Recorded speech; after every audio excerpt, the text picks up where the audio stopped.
Yeah, Home Alone. Home Alone just kind of stole the show for almost movies in general. I mean, those two are just standalone good. Macaulay Culkin's a beast, kid actor. Um, and then also too, Joe Pesci's in those. What the fuck? You know.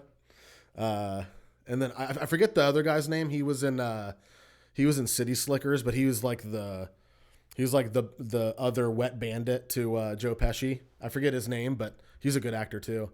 He was the guy that got electrocuted in Home Alone 2.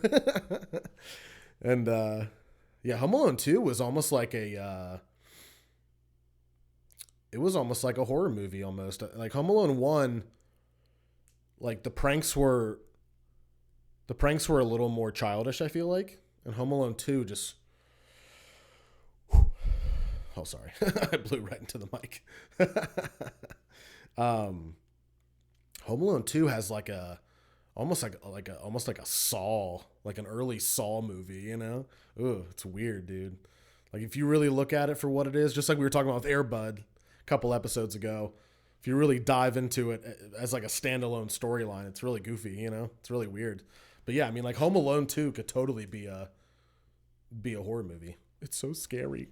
And Joe Pesci, man, like he gets lit on fire in the first one and the second one, right? Don't they both have the torch, the fire torch?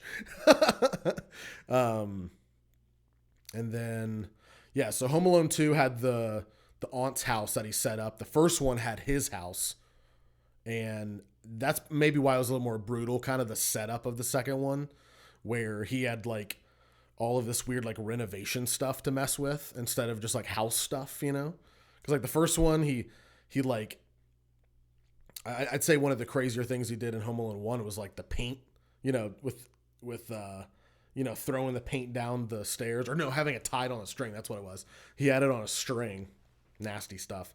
But yeah, Home Alone 2 was pretty gross too. You know what? They're both crazy as fuck. We're gonna we're gonna put that up there on tier one as they're both weird and horrorish, but they kind of since they have the Christmas stuff in it, it kind of molds in. It's kind of like a Outcast Hey Ya thing. You know what I mean? Where the lyrics are really fucked up and deep, but then it's a pop song too. So Home Alone is kind of in that realm for sure. Excuse me, guys. I'm just gonna get some water.